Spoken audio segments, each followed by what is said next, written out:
One Zambia, One Nation, and thanks for joining us on Zanis News to present. My name is Juliet Mutale. Top stories in the news tonight. ZAMSA distributes respiratory ventilator machines to health facilities countrywide.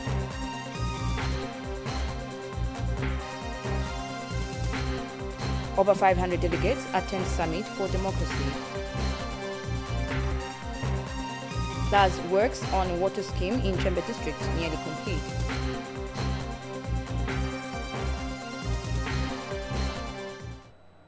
The news in detail. The Zambia Medicines and Medical Supplies Agency, ZAMSA, has concluded the distribution of respiratory ventilator machines and advanced patient monitors to health facilities across the country. ZAMSA Managing Director Billy Mwetwa says the equipment is a key component in the delivery of quality healthcare services in the health sector. Pethias Mutale brings us this report. The Zambia Medicines and Medical Supplies Agency, ZAMSA, has concluded the distribution of ventilator machines and advanced patient monitors to health facilities across the country. ZAMSA Managing Director Billy Mwetwa says the equipment is a key component in the delivery of quality healthcare services in the health sector. We gave ourselves 2 weeks to distribute this countrywide to all these facilities. We have since done that. We've completed. To that also, if you remember a few months ago, we talked about how we have distributed oxygen. That oxygen has now a place where it is going to be utilized effectively, meaning we have at least 185 more possibilities in these across the country in terms of managing critical care where there is need of oxygen support. Chipata Level 1 Hospital in Lusaka is among health facilities which have since received the equipment. Quite a lot of operations at this hospital, over 50 cesarean sections every month. So having the ability to ventilate a patient who may change condition allows us to buy time for patients who are recovering from certain procedures, certain medical conditions. So these are life-saving pieces of equipment, and we're very happy to have them at Chipata Level 1. And ZAMSA has declared a zero tolerance to corruption in the procurement of public medicines.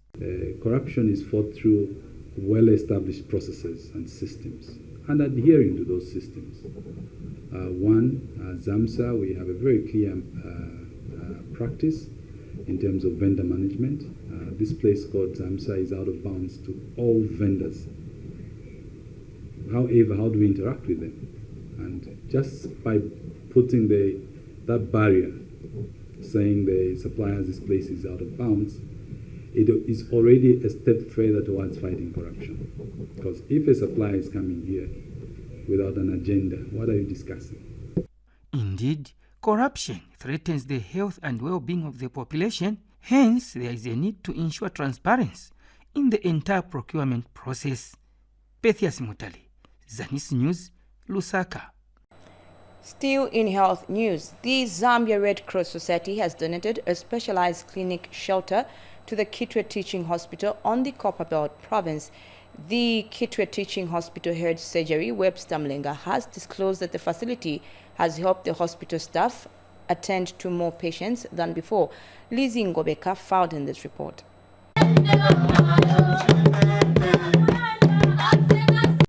Partners continue to play a critical role in the provision of health services.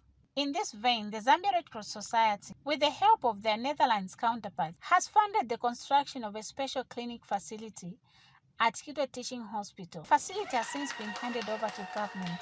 It is with gratitude and great pleasure that I stand before you today to officially receive the special clinic constructed by Zambia Red Cross Society and its cooperating partners.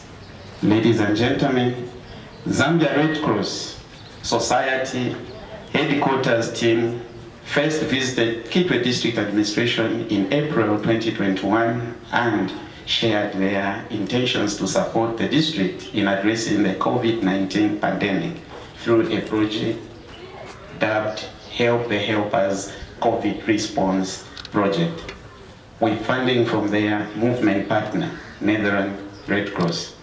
Following my office's acceptance of their intentions to support our district Zambia Red Cross Society launched the HELP as COVID response project in April 2021 with the overall objective of supporting Ministry of Health to combat the COVID-19 epidemic in Zambia by reducing the incidence and spread of COVID, morbidity, mortality, and reducing the social impact on the communities in the 4 target districts, namely Solwezi, Kitwe, Chirundu, and Livingstone.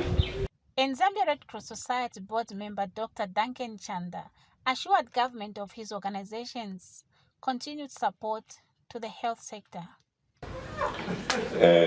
Zambia Red Cross, through the help of the Help Us project funded by the Netherlands Red Cross, supported the building of outpatients department in Livingstone, Chirundu, Kitwe, and Solwezi. Additionally, the project supported the facilities with training and provision of medical supplies and equipment to improve care management. As I conclude, sir, I would like to mention that Zambia Red Cross Society committed to augmenting government's efforts in promoting health and preventing disease. And today's event, where we are handing over the special outpatient clinic, is a testimony to this. The OPD was constructed in conjunction, as you heard earlier on, with the Kitwe Central Hospital, in which the government, the Zambia Red Cross Society, through Netherlands Red Cross, made available 250,000 kwacha for this activity. And Kitwe Teaching Hospital Management is already appreciating the impact of the facility. To Red Cross, we cannot thank you enough for your generosity as well as consider a gesture to this particular institution. Your support will go a long way in saving our patients. When we give, we truly create a community, and this has been illustrated and demonstrated by Red Cross. Let me highlight to the everyone present here that from the time that we started using this particular infrastructure, since around somewhere in November, weekly we are seeing on average about 250 to 300 patients. That culminates to about 1,000 patients per week. Previous we would only see around 100 or 150 patients. That's because the space was not spacious. However, the hospital still needs more infrastructure to further improve its service delivery. This calls for assistance from more stakeholders. Liz Ngobeka reporting for Zanis in Kitwe. Meanwhile, in Central Province, the first ever eye clinic in Kapirimposhi district has been established to provide eye health care and sight restorative services in the district. The facility, based at Kapirimposhi Urban Clinic, has been set up with support from Operation Eyesight Zambia. Carlos Wunda now reports. In Zambia, over 80% cases of blindness can be avoided through preventive and curative measures. To enhance treatment of eye diseases that lead to blindness, Operation Eyesight Zambia has established an eye unit at Kapirimposhi Urban Clinic. 80 to 90% of blindness is avoidable. Yeah, and the journey starts at the community level, and much of the problems, eye conditions, can be treated at the primary level. So 50%, 60% of the patients can be treated successfully at the primary level. So the objective of this particular center is to help those who are diagnosed with primary eye conditions to be treated right here rather than traveling to far-off places. The eye clinic, first of its kind in the district, marks the end of referrals and rare outreach programs for eye health services. We are witnessing today a huge milestone in the health sector in the Kapirimposhi district. This development comes after many years of having eye services being provided through scheduled operation, or some cases referred to Kawe. With the opening of the eye clinic, it is expected that blinding trachoma and other eye diseases will be handled better than before. Restoration of eyesight not only gives sight, but also gives an opportunity for people to be more productive citizens and contribute to the economic development of the nation. The establishment of the clinic will support the high sector strategic plan targets to end avoidable vision loss by 2030. By working together with the local hospitals and local facilities like Kapiri Urban Clinic, we integrate healthcare into the existing health systems, and this ensures that we have sustainability and quality of care is offered. So what we are seeing today is what Operation Eyesight is known for, and we have done similar projects at the University Teaching Hospital, at Chawama Hospital, and we'll definitely move to other areas in 2023. Carlos Munda, Zanis, Kaprimposhi. Thank you, Carlos, for that report. Now, as Zambia plays co-host at the second Summit for Democracy, President Hakainde Hichilema has appealed to African countries to desist from changing governments through illegal means. President Hichilema said it is sad that some African countries are littered with coups when democratic means of free, fair and transparent elections exist. The president made the appeal when he opened the African Region session today. Chimangeni Banda now reports. The African Circuit of the Second Summit for Democracy has opened in Lusaka, with President Hakainde Hichilema branding democracy as the best model of governance and that illegal change of governments should not be entertained. Democracy is significant to Africa. It contributes to our firm resolve to strengthen our democratic governance on this continent, especially at a time when we have a number of countries experiencing military coups. Something which I may call personally and on behalf of the people of Zambia, and I believe on behalf of the democratic world, is a no-go area. That is a no-go area. We must be resolved that to maintain stability in our countries, to maintain space for all our citizens without exception, one tool that we have to do that for citizens to know that they can aspire to serve their own populations is through the democratic process. U.S. delegation leader to the Second Summit for Democracy, Miguel Cardona, praised Zambia for being a beacon of democracy in Africa and the world. Democracy delivers inclusive economic growth, but it also delivers much more than material benefits. Democracy delivers hope for change. And here in Zambia, we saw that bear fruit in the country's historic third peaceful transition of power, where Zambia has embraced the democratic reforms pledged by President Hichilema. What you've accomplished here in Zambia is an inspiration to the world. As I've heard people say here, Zambia Kuchalo. And Foreign Affairs Minister Stanley Kakuwo said the Summit for Democracy provides an opportunity to share best practices. Therefore presents a vital opportunity for our nations to share best practices and exchange experiences on promoting democratic governance, also engaging civil society and implementing reforms that promote democratic institutions. Chimangeni Banda, Zanis, Mulungushi International Conference Center, Lusaka. Over 500 local and foreign delegates have convened at the Second Summit for Democracy, which opened yesterday in Lusaka. The delegates have since called on the world leaders to actualize the full engagement and participation of the youth, women and persons with disabilities in the democratic process. Let's take a look in this report. The Kenneth Kaunda New Wing at the Mulungushi International Conference Center was a hive of activities as the Second Summit for Democracy entered Day 2. Because of its strong democratic background, Zambia is the spotlight of democracy in the world, having successfully held free elections with a peaceful transition of power, as well as the respect for human rights, among other tenets of democracy.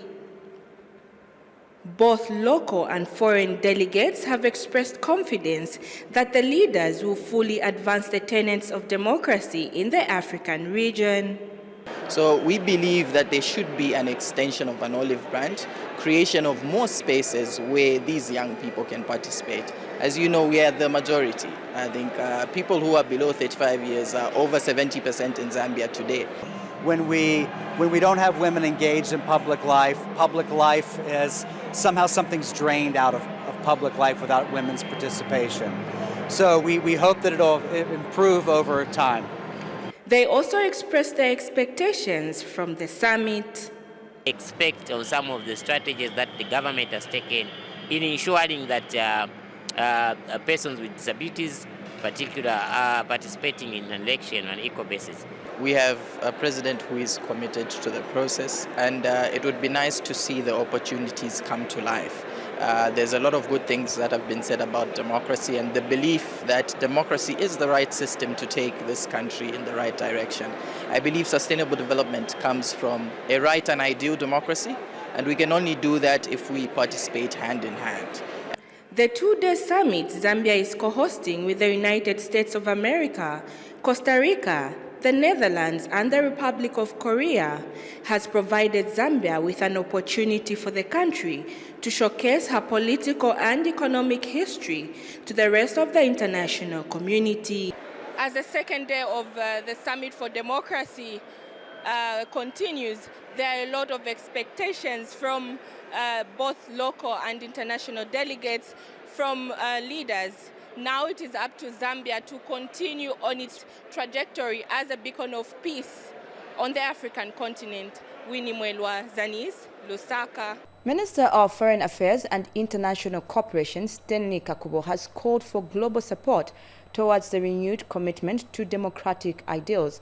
Mr. Kakubo says bad democracy in some parts of the world is under pressure, as evidenced by pockets of insurgents. The minister said this during a cocktail dinner held last evening in honor of the visiting delegates attending the summit. Details in this report. Minister of Foreign Affairs and International Cooperation, Stanley Kakubo, says Zambia remains committed to upholding democratic principles at all times, including after elections. Mr. Kakubo says Zambia is a firm believer of free, fair, and transparent elections, noting that this was evidenced in the 2021 general elections. He said this last evening during a cocktail party in honor of the visiting international delegates attending the Second Summit for Democracy. The responsibility of ensuring the absolute consolidation of democracy across the globe for obvious reasons. Freedom for our people. Freedom to be able to choose leaders of our own. Freedom to ensure that democracy continues beyond the ballot. That responsibility lies with all of us.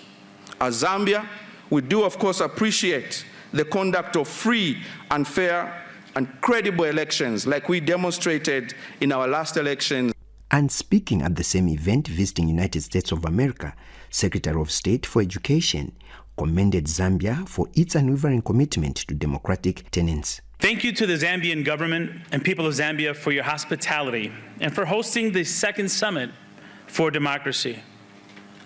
Your partnership and commitment to the summit has been unwavering, and I commend you. Minister of Tourism Rodin Sikumba used the cocktail party to woo foreign visitors to sample Zambia's acclaimed tourism sites and appreciate the country's rich tourism endowment. If some of you in here have not already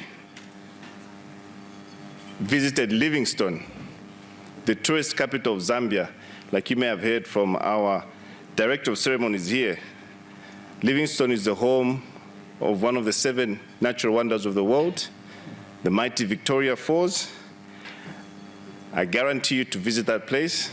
The Second Summit for Democracy, which officially opened yesterday, has attracted over 500 delegates from within and beyond the African continent. For Zanis, I'm Lakson Makoza. We now take you to Rapula Province. Construction of a solar-powered water scheme in Chembe District worth over 430,000 kwacha has advanced. Michelo Mwemba reports that about 4,500 households are said to benefit from the water project. Sustainable Development Goal number 6 calls for concerted efforts to ensure availability and sustainable management of water and sanitation for all. In this regard, government has made strides in achieving this goal in Chembe district by the provision of a mini water reticulation system valued at over 800,000 kwacha and a 10,000 litres water capacity water scheme under construction by Ministry of Water and Sanitation through Chembe Town Council worth 436,000 kwacha. Chembe Town Council attaches great importance to the provision of water supply and sanitation services in the district. In the quest to increase water coverage, we have and are constructing various water projects, among others water schemes, both in schools and in the community, as can be seen. We'll also be drilling 10 boreholes. 20 boreholes will also be rehabilitated this year, 2023. I also wish to indicate that we have received a sum of 10,500 for capacity building program in operation and maintenance of water and sanitation facilities, which will involve training of pump menders. The water scheme is expected to serve about 4,500 community members. This scheme, as you can see, has about 10 solar panels. So in total, we have about 3,000 watts of power. It's able to run a stretch of 1 kilometer, or rather 2 kilometers, sorry. And on each line, we have about 15 stand taps where our people are going to be drawing water. We as a council will not take lightly, or rather kindly, to anyone who will be found connecting to this system without the guidance of the local authority. Reporting for Zanis in Chembe district in Wapla province, I am Mijelo Mwemba. You're watching Zanis News on ZNBC TV1 from Mass Media Complex. The United Nations Development Programme has provided training to young women on ways of countering the negative effects of climate change across the African continent. The training currently being done in Livingstone aims at empowering young people with knowledge on how to reach the continent's climatic goals and achievements. Details in this report. A group of African negotiators on climate change is meeting in Livingstone for a 3-day workshop aimed at strategizing ways of countering the effects of climate change. The participants, majority of who are female climate change advocates, have been drawn from countries across the African continent. United Nations Development Programme UNDP is facilitating this AGN workshop, and this representative gives an insight on the program. UNDP appreciates the values that the African group of negotiators presents and prays in advancing Africa's positions and the AGN's contribution to the climate change discourse. They are indeed the right bearers of Africa in terms of presenting, creating, developing, and presenting African positions at various fora, including the Conference of Parties and intersessional negotiations that take place in between. The AGN group is a very well-prepared, coordinated group, and that's why I think it is important that you come to this capacity-building workshop. And I would encourage you to go to many of those opportunities if you can, because it is important to understand the context of our process, the issues, and but also what the process entails. Government is represented at this important forum. Growing the AGN means bringing in new and young, vibrant talent into our negotiation process. The female voice on climate change cannot be overemphasized. It is very important that we have a lot of young female negotiators joining our ranks. One, as colleagues have already indicated, because the impacts of climate change are disproportionate when you look at gender. Lemley Kando, reporting for Zanis in Livingstone.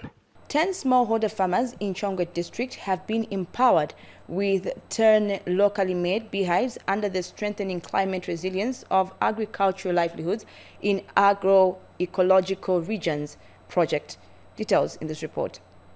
The Strengthening Climate Resilience of Agricultural Livelihoods in Agroecological Regions, SCRALA, has continued to uplift the lives of many smallholder farmers in rural parts of Chongwe District. The project, which is funded by the United Nations Development Programme, UNDP, has empowered farmers in a number of villages with skills and knowledge in climate resilience agriculture production and diversification practices to improve food security as well as income-generating ventures, among other activities. Here in Kapete Ward, smallholder farmers have since been empowered with 100 locally made beehives after undergoing a training in beekeeping, which will enable them to start up their own beekeeping businesses. The beneficiaries thanked government and UNDP for giving them an opportunity to sustain themselves through the SCRALA project. Niponso production kapena vochoka muchi tima korora kaviri pachaka mbeu zinangu tima korora kamozi pachaka koma mitengo mitima pezako ni mitengo ing'ono sono ibzi tikakorora kaviri pachaka niponso mtengo uli nchimozimozi monga wa golidi niponso vakuva SCRALA musasitire pamenapa simunatipase chabe katundu munatipunzisa mosamalira katundu. Chongwe District Administrative Officer Kelvin Dandanda urged the beneficiaries to use the beehives for their intended purpose. These beehives which we are able to give today, we realize that farming is a business. And we hope that even these beehives will be able to help you to increase your livelihood in your communities where we are. So my encouragement is that these beehives, we need to hang them. Many times people are going to receive the beehives, they'll be able to sing their songs, and eventually when we come next week, we will still find them packed at home. And Acting Senior Agriculture Officer Andrew Shonkola stated that he is confident that the beehives will have a positive impact on the lives of the beneficiaries. So ndimo ba Facebook ndo mzalandira kwa ma beehives aya. So mufunika mwebene mwakondera nokondera because kuno konga ba boss betezo bwera nawo abezo kamba ati kuno zona kulimitengo kufunika ma beehives. Ali nchazoona muzofunika ma beehives. And nice and so kondera tiziwa kuti kuno vintu bizachitika because potential yonse yanefunika kuti bichitike ngachitika. Sheila Makosa reporting for Zanis in Chongwe District. As we end the news, we recap on the headlines. ZAMSA distribute respiratory ventilator machines to health facilities countrywide.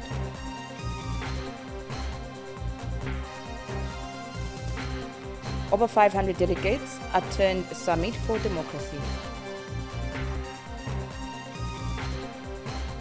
Plus, works on water scheme in Chembe District nearly complete. Thank you so much for your time. My name is Juliet Mtale, and on behalf of the entire Zanis production team, it's bye-bye.